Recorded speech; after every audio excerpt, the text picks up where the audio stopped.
Sekali merdeka, tetap merdeka. Merdeka untuk selama-lamanya.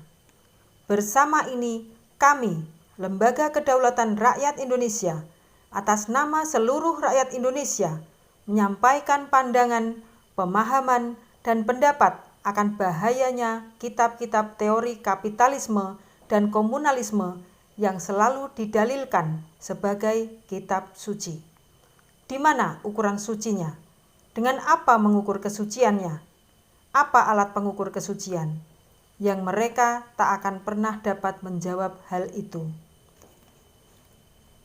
Kitab-kitab teori kapitalis adalah rangkaian kalimat dogma atau doktrin yang dicekokkan pada penganut dan pembacanya, walaupun banyak teori-teori di dalamnya yang bertentangan dengan fakta dan kenyataan dalam kehidupan.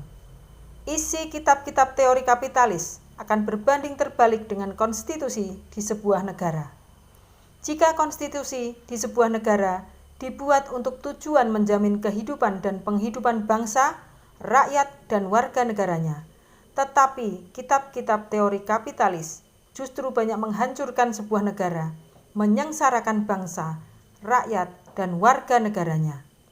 Contoh, Afghanistan, Libya, Suriah, Irak yang hancur karena imbas dari berbagai kelompok yang pengetahuan dan pemahamannya berpedoman pada kitab yang mereka anggap sebagai kitab suci, yang mereka sendiri tanpa menyadari bahwa kitab tersebut tidak mampu mengembalikan Suriah, Libya, Irak, atau Afghanistan menjadi subur dan adil makmur.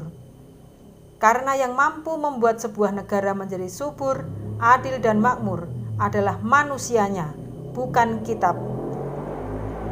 Di Irlandia, Skotlandia, dengan dalil dari kitab, perpecahan antar kelompok, antar kubu sering terjadi, dan yang menyelesaikan persoalan tersebut adalah negaranya, bukan kitab yang diagung-agungkannya. Dari sinilah pentingnya kita selaku bangsa Indonesia, rakyat Indonesia, memahami konstitusi Indonesia yang isi di dalamnya bertujuan untuk menjamin kehidupan dan penghidupan bangsa Indonesia, rakyat Indonesia.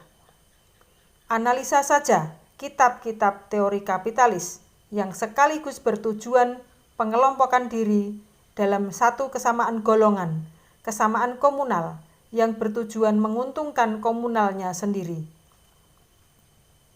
Bahkan dengan berdalil kitab-kitabnya justru sering merongrong dan menggerogoti negara Indonesia seperti pemberontakan DITII, NII, label halal, infak pegawai negeri, amil zakat yang dinasionalkan, dan lain sebagainya.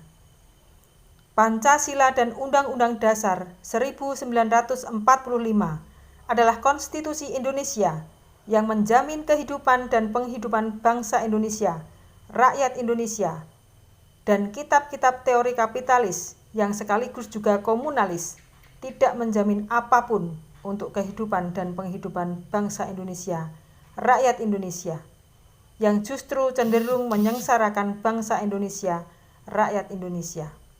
Karena hanya mencekoi bangsa Indonesia, rakyat Indonesia dengan dogma-dogma tanpa pembuktian dan tanpa kenyataan.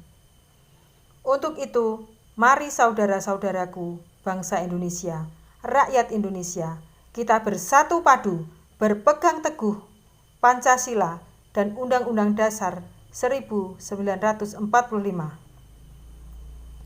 Singkirkan kitab-kitab teori kapitalis yang sekaligus komunalis tersebut dari jiwanya bangsa Indonesia, rakyat Indonesia. Tanamkan pada generasi Indonesia, jangan mau kita dipecah belah oleh kitab-kitab teori kapitalis, komunalis tersebut. Tanamkan doktrinasi nasionalisme Indonesia dengan berlandaskan Pancasila, Trisila, dan Ekasila yang semua itu termaktub di dalam Undang-Undang Dasar 1945 sebagai konstitusi Indonesia.